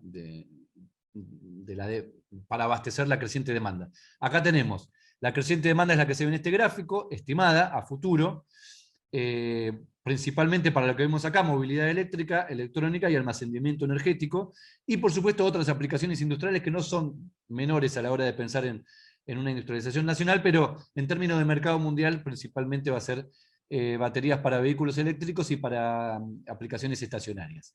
Argentina es hoy el único país de la región que veíamos Argentina y Chile como principales de la región, exportadores, ¿no? Se está sumando Bolivia ahora con un proyecto estatal que hoy todavía está en su fase piloto, prontamente a inaugurarse su escala industrial, digamos, su gran escala exportadora. De la región de América Latina, Argentina es el único país que no lo declaró estratégico al recurso, a pesar de su reconocida relevancia internacional como un factor clave para la transición energética en marcha. Así se lo declara en Chile, a pesar de ser un país minero y política y económicamente más tendiente al libre mercado. El recurso puntualmente del litio es considerado un recurso estratégico desde los años 70 por sus aplicaciones nucleares. Se mantuvo así, el gobierno de Bachelet lo reafirmó, renegociando los contratos con las empresas y demás. Básicamente lo que significa eso, ser un recurso estratégico, es justamente sustraerlo de la normativa tradicional, convencional para el resto de los minerales. En el caso concreto que estamos hablando acá es que no pueda ser un mineral del código minero, sustraerlo del código minero. Eso es lo que ocurrió en la transición energética argentina con el petróleo, que como comentaba Diego al principio, el petróleo originalmente en Argentina figuraba en el código minero, su concesión, y por un decreto en el año 20, creo que es anterior a Irigoyen mismo, el decreto que lo saca, creo que fue el gobierno de Justo, paradójicamente, el otro día hablábamos con un colega. Se lo extrae del código de minería, se lo declara estratégico y se lo gestiona a partir del Estado. Después se crea una empresa pública. Entonces, bueno, en Argentina no es un recurso estratégico, es un recurso concesible del código de minería. Y acá vemos, para la dinámica esta de la vinculación tecnológica, bueno, la capacidad productiva de las propias baterías o celdas para baterías de ion litio. Vemos los principales jugadores a nivel mundial, todos interesados en la transición energética, ¿no? China, Estados Unidos, Japón, Europa, muy importante, aunque figure con un punto, es un actor hoy que intenta resurgir y preocupada por el rezago tecnológico que tienen en materia de baterías de ion litio en relación a China y Estados Unidos. El temor es sobre todo en relación a China, ¿no? Depender excesivamente de China en materia tecnológica. Y entonces empezaron a surgir en Europa también declaraciones de litio como recurso estratégico, acuerdos en todo el mundo, y políticas notablemente de desarrollo tecnológico con inversión estatal, ¿no? Dejando a un lado la vieja problemática de los costos, de la competitividad de ese desarrollo tecnológico. Es decir, no, saben que no van a competir en costos con China en la producción de baterías de litio, pero asumen que necesitan dominar esa tecnología para, lo que decía Diego, para poder capturar y dominar la transición energética, para capturar la renta de la termodinámica de la energía, pero para dominar todo el proceso tecnológico que esto requiere. Y el litio ofrece una llave tecnológica importante para la acumulación de energía, ¿no? Bien. Me estoy yendo un poco de tiempo, seguramente me interrumpen cualquier cosa, no hay problema, pero yo sigo. Si no me interrumpen, sigo. Llevas media horita, así que redondea, así nos quedan preguntas. ¿Ya llevo media hora? Sí. Bueno, si no me decías vos, mirá, seguía. No me doy cuenta. Esto es la Argentina, cómo entra a proveer de litio. Acá tenemos la calidad de los recursos, son de muy bajo costo. Esto es importante para lo que voy a decir ahora en el final, que voy a redondear. Es decir, estamos en los costos de producción más bajos del mundo de litio, y esa es la importancia de nuestros yacimientos. Acá están las dos empresas que hoy están extrayendo litio, después si quieren me preguntan. Salar del Hombre Muerto, Livent, que es la FMC, y Orocobre Toyota, vean ese nombre, Toyota Tsuyo, en Jujuy. Bueno, estos son los números de las empresas que me interesaba mostrar el nivel de rentabilidad extraordinaria que tienen. Y cierro con esto, el caso del litio, el tema de la vinculación tecnológica propiamente dicha. Argentina tiene la paradoja de que tiene una producción científica relacionada con litio enorme y ha ido creciendo en los últimos años porque tiene un sistema científico de investigación, un sistema público de investigación bastante desarrollado en relación a su capacidad productiva, ¿no? Sobre todo en términos comparativos a nivel de América Latina. Y al litio es un caso emblemático de falta de vinculación tecnológica. Tenemos yacimientos, por un lado, de altísima calidad y en explotación, ya abasteciendo el mercado mundial. Tenemos gran capacidad de investigación científica y tecnológica, en relación estrictamente con baterías y otros usos también, incluyendo la extracción. Nada de eso se vincula, la investigación va por papers académicos y la explotación, por supuesto, se trata de una explotación primaria, y el Estado, digamos, también de alguna manera ahí está disociado, ¿no? Y todos los intentos que hubo a partir del 2008, muy interesantes, de vinculación tecnológica concreta, fenómeno argentino, ¿no? Intentos de fabricar baterías de litio en Argentina, ahí les pongo la foto de la planta Solar, que es una pyme argentina, bueno, caen sistemáticamente en frustraciones tecnológicas, ¿no? Claro, el discurso todavía dominante implica que si eso se frustra es por la ineficiencia de la política tecnológica implementada, o por parte de la empresa o por parte del Ministerio de Ciencia y Tecnología.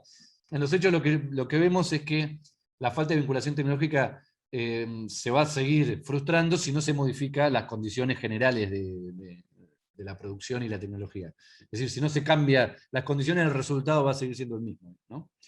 Entonces, esto para cerrar. Estas son las disputas globales y locales por las ganancias extraordinarias. Así está, digamos, la dinámica mundial.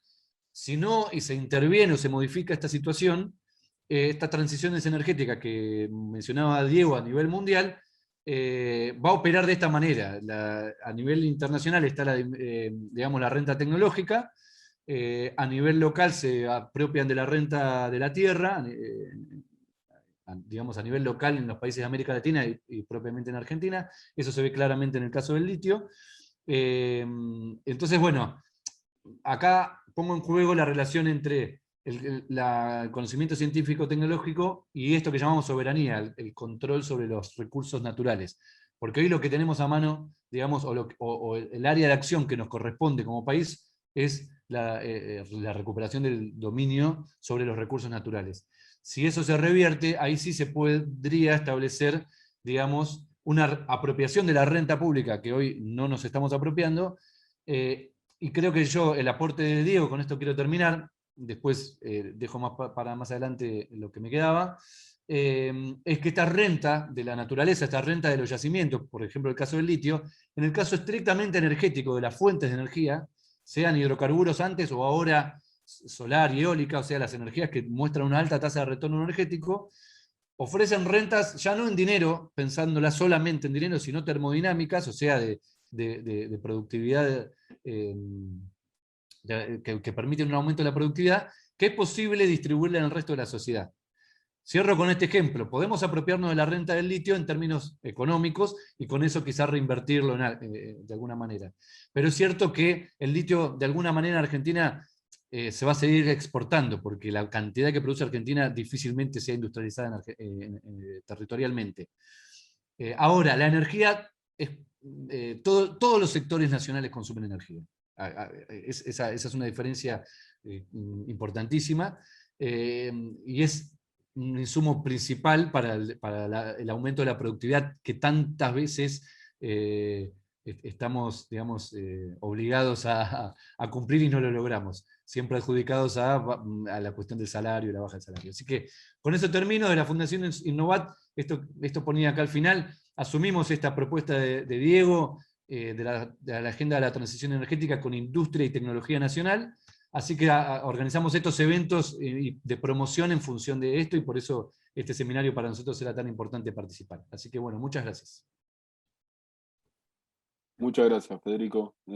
Agradezco tu exposición. También ahí me quedaba dando vuelta la exposición de Diego sobre el diferencial de productividad y la exportación del litio nosotros como recurso, y la no posibilidad de producir, ¿no?, a partir de ese litio o la extracción de ese litio. Pero bueno, ahí hay todo un mundo como para empezar a desarrollar, y esto como ejemplo, ¿no? Sí, sí, sin duda, claro. Bueno, no sé, Marisa, si querés hacer un comentario, podemos ir leyendo las preguntas que han aparecido por el chat, o preguntas y respuestas. Si quieren, yo le voy levantando directamente la mano a cada uno de los participantes para que quieran hablar directamente, mientras que le vamos leyendo las preguntas, Marisa. Sí, Si te Lisandro, parece bien. si querés ahí ir recogiendo las preguntas que están planteadas ya, y bueno, hacemos un poquito más de conversación.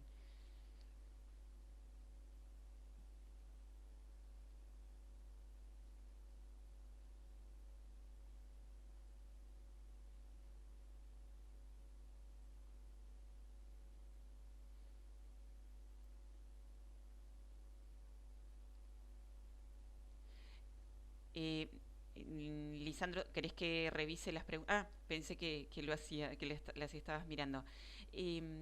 Bueno, algunos comentarios hay sobre la posibilidad de ahorrar y dice, me parece interesante este comentario de Hernán, que él comenta que una parte de la incapacidad para hacer ahorro en energía tiene que ver con la falta de formación, tanto del público en general como la posibilidad de acercar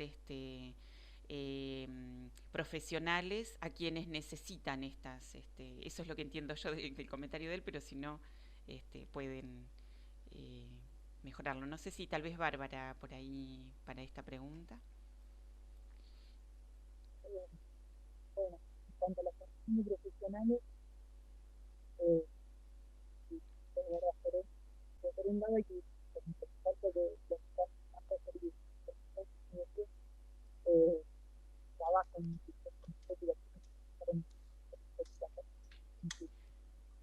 sala de estar formados en arquitectura, en construcción, no lo están tanto, precisamente lo digo porque no lo tenemos culturalmente inculcado con algo importante, digamos, en un momento que Se escucha mal, me parece, ¿no?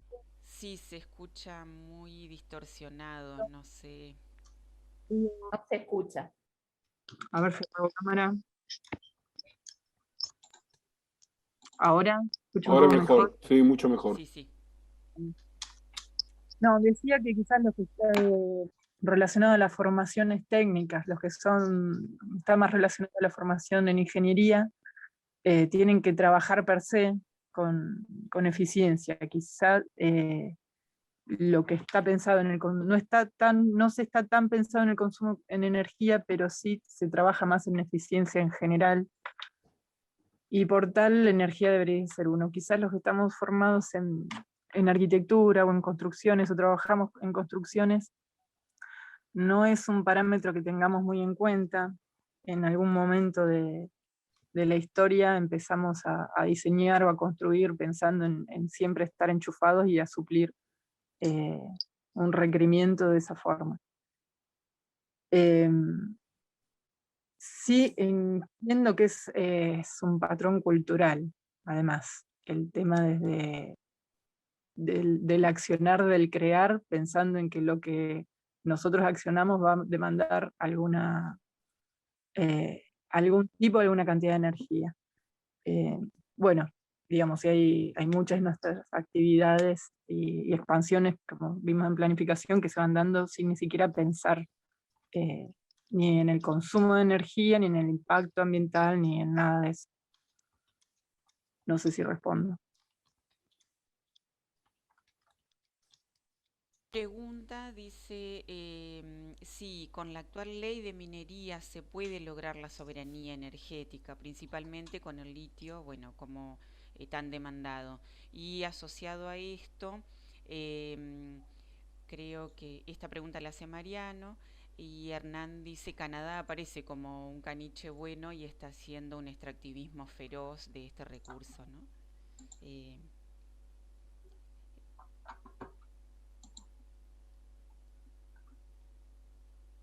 No sé, Fede, si querés contestar sobre básicamente la actual ley de minería. Básicamente cualquier proceso de industrialización esté orientado donde esté orientado requiere modificar estas leyes de minería. Cuando la Argentina tuvo algún proceso de industrialización, tenía la posibilidad de decretar recursos estratégicos. Digamos, el uranio con el plan nuclear es un caso, ¿no? El petróleo, como hablábamos. Si es para la transición energética, que nosotros creemos que debería estar orientado un plan de desarrollo hacia ahí, como propone Diego, todavía más importante, digamos, por lo que veíamos en los gráficos. Argentina tiene importantes yacimientos de litio, de cuarzo, o sea, para hacer como es silicio, además de cobre, ¿no? O sea, hay muchos yacimientos imprescindibles para una transición. Así que habría que pensarlo seriamente. Sí. Y aunque no los usemos, lo que yo le decía, aunque no se usen para la industrialización nacional, porque a veces se usa eso como argumento de que no hay que cambiar la ley de minería. Se trata de recursos estratégicos para la seguridad nacional. Entonces, mínimamente establecer contratos de explotación de Estado a Estado te permite controlar, calcular las reservas, a quién se vende, muy importante, la trazabilidad. O sea, hay muchos factores involucrados, ¿no? Bueno, luego hay una referencia a la provincialización de los recursos y a su vez un cierto responsabilidad en última instancia, digamos, de la nación, pero en el mismo sentido, de alguna manera facilitar. Acá hay un comentario, creo que Hernán también dice, es más accesible negociar con las provincias y no con los estados nacionales, y a su vez en cuanto a la región, tener, impedir, digamos, una integración regional para poder trabajar en este sentido. Y a mí me parecía importante un comentario que, para juntarlo y tal vez darle la palabra a Diego, que es que esta posibilidad que él planteaba de incorporar no solamente, digamos, como en el sendero del desarrollo nacional, pensar en el complejo industrial, todo, pero incorporando, que no necesariamente está reñido con pautas de cuidado del medio ambiente, biodiversidad, etcétera, etcétera, etcétera. Digamos que es una disputa en este tiempo bastante central de las políticas industriales. Tienden a subestimar o pensar como ámbitos separados la protección de los recursos naturales. No sé, Diego, ahí si querés un poquito profundizar en esta idea, porque me parece que en algún momento lo mencionaste y me parece interesante. Sí, bueno, yo no los veo incompatibles. De hecho, puede contribuir a tener una discusión un poco ordenada en todo el caos que se está dando en torno a las discusiones respecto de minería y demás.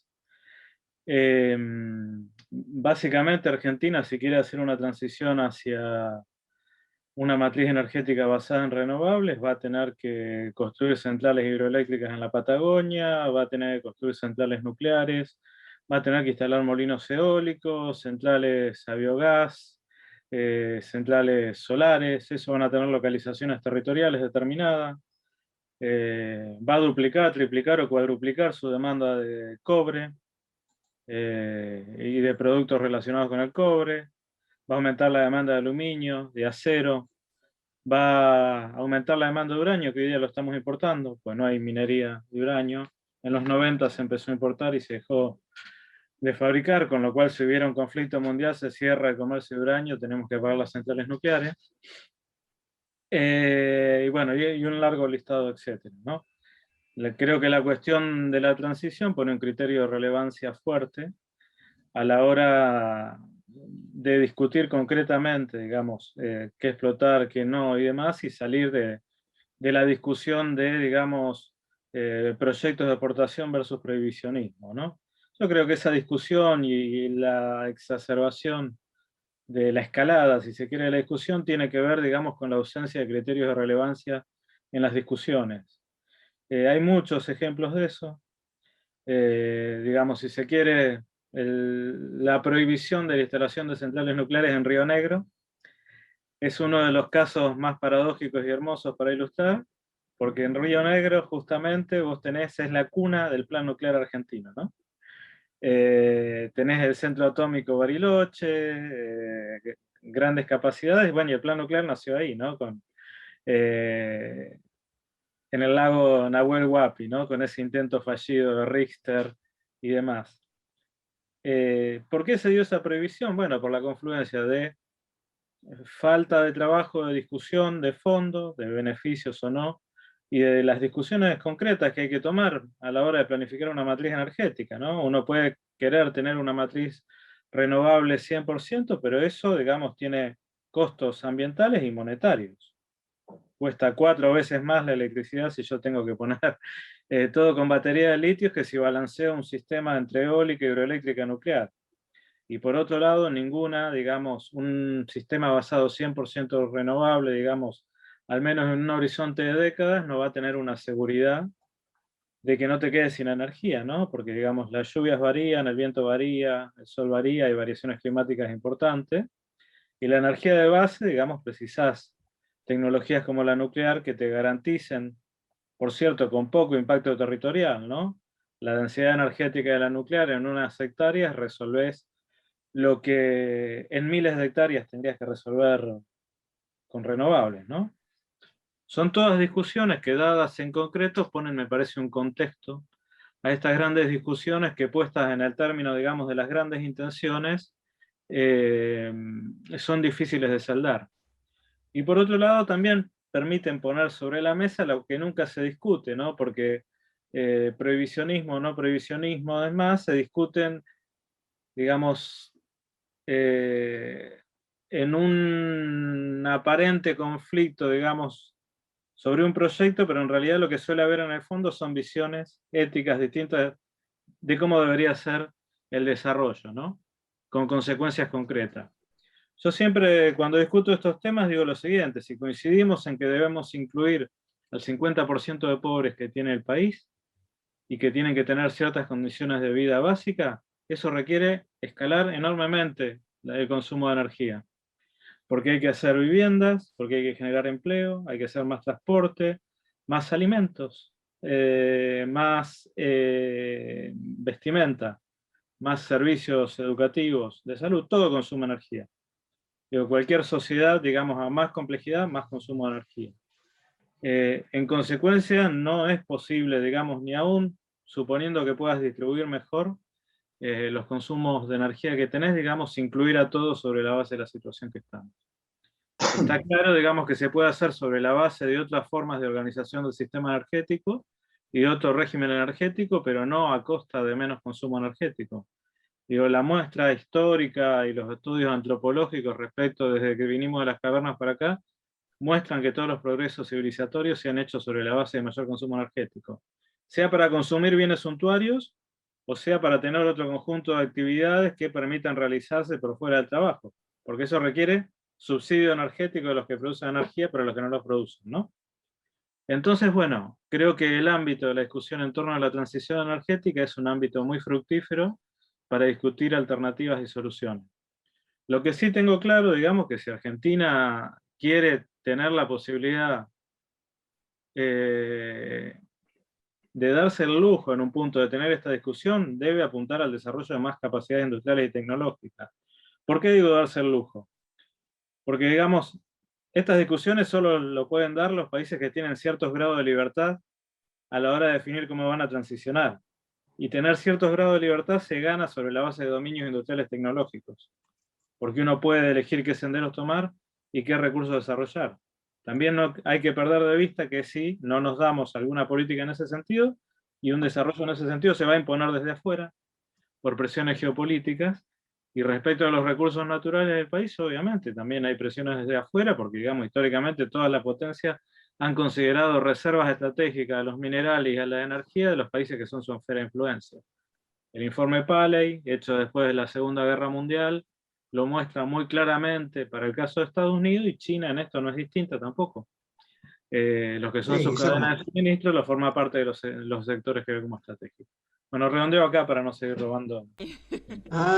Bueno, estamos bastante ya Yo pensé que excedidos que estaba Marcelo, si caliente. podés silenciar. Ahí está.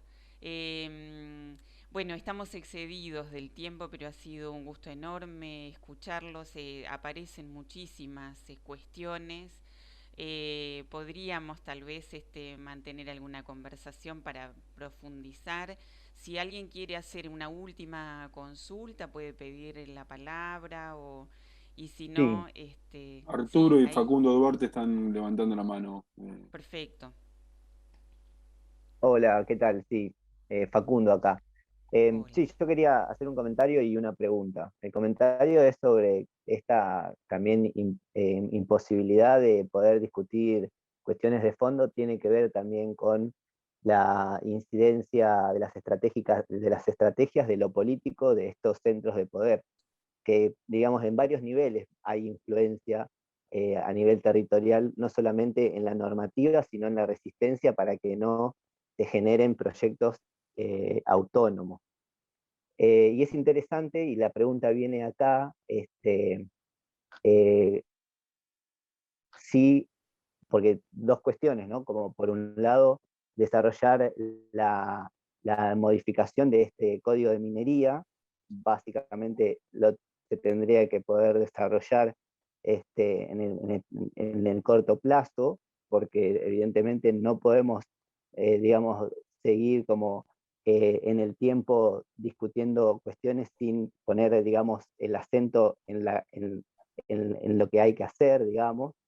Que la influencia de estas descentralización, digamos, de la lógica de los recursos, el manejo de los recursos en las provincias, también se podría pensar como a un largo plazo, porque la Constitución se puede modificar total o parcialmente, así que no veo cuál es el impedimento para poder ser un poco más específicos a la hora de articular las estrategias de soberanía.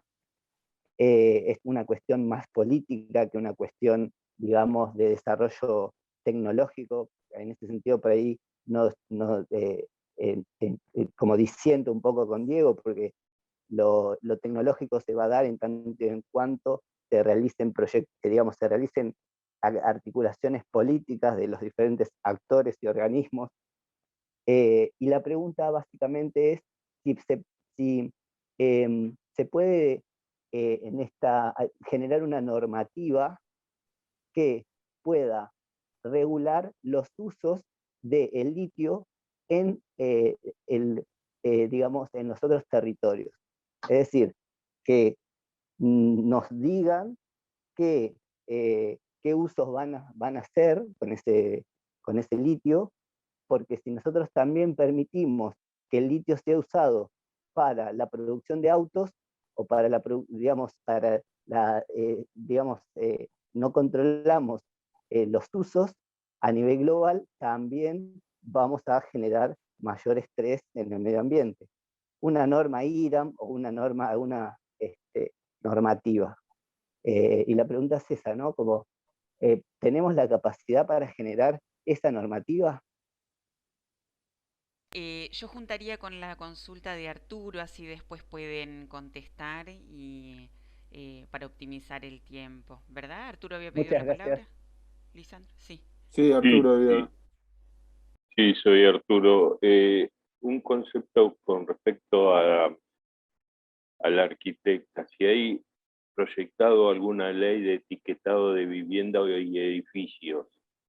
Esa es la pregunta concreta. Y después, algo general que me gusta mucho porque estoy viendo en todas las disertaciones, cuando hablamos de Estado país, y no hablamos de gobierno de turno. Eso me gusta mucho y quiero hacer esto. Gracias. Bueno, respondo primero yo. No hay una ley de etiquetado, sí hay una norma de etiquetado de eficiencia energética, hay una norma IRAN y hay una iniciativa de la Secretaría de Energía de trabajar en un etiquetado energético de viviendas que tiene en cuenta las características del envolvente. Se hicieron algunos casos piloto con fondos del BID, pero bueno, es una política que habrá que hacer la evaluación pertinente a ver qué impactos tuvo, ¿verdad? Pero sí hay una norma IRAM que contempla características constructivas y de diseño, que es la 11.900 para la eficiencia energética.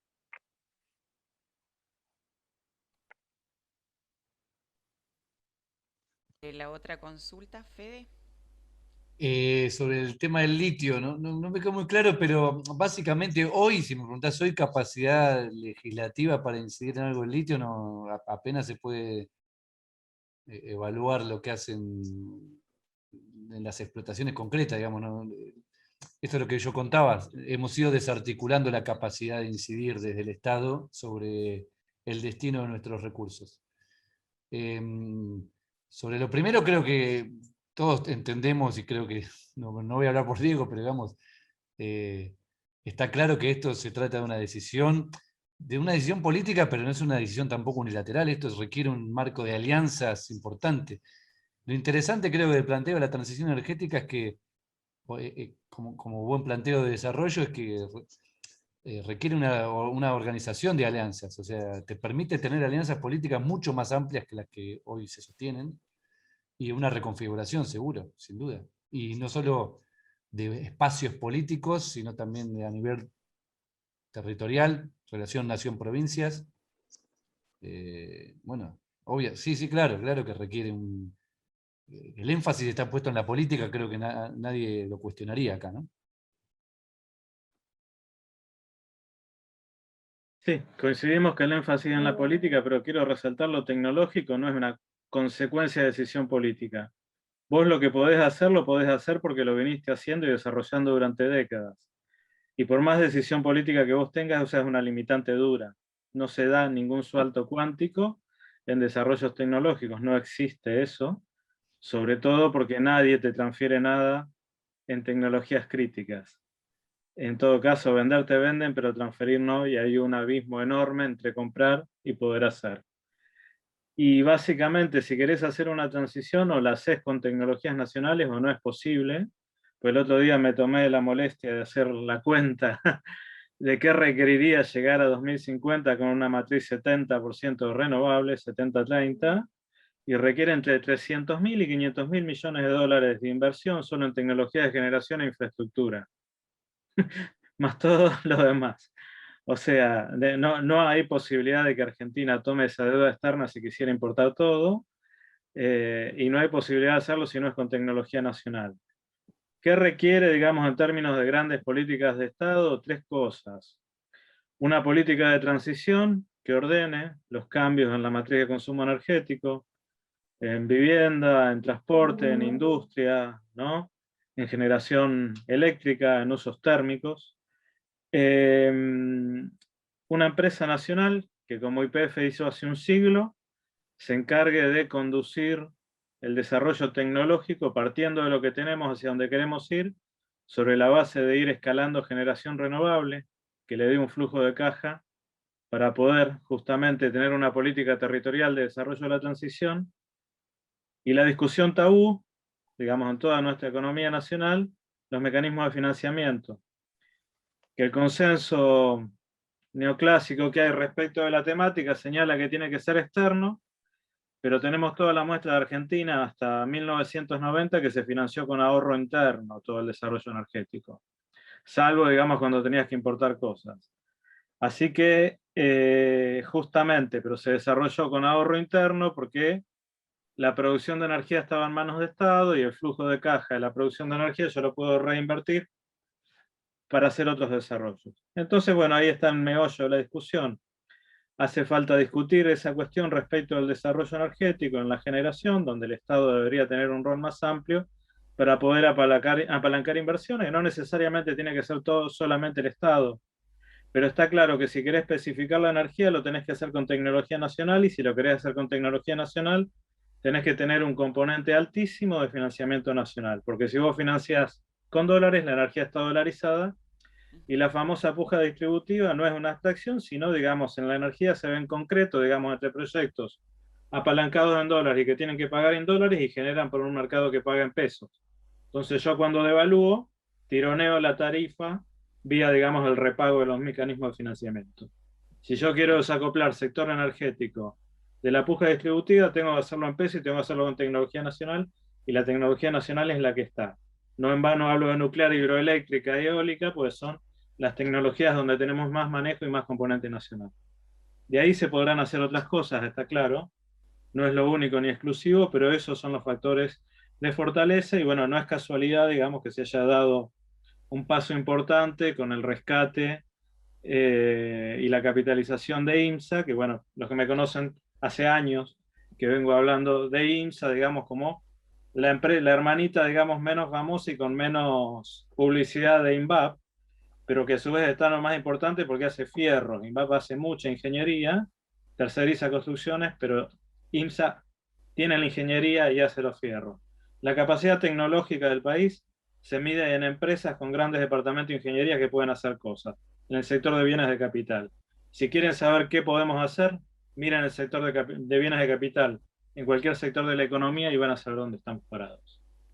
Bueno, gracias. Muchas gracias, muchas gracias. Vamos cerrando, así no excedemos tanto en el tiempo porque, bueno, todos tenemos compromisos, pero ha sido un gusto tenerlos con nosotros, a los expositores, a Bárbara, a todos los participantes, muchísimas gracias por acompañarnos y por supuesto a Lisandro por toda la organización.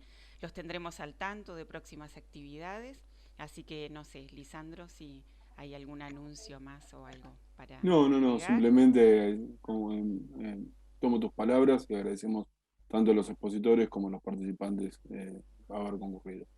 Muchas gracias, hasta la próxima.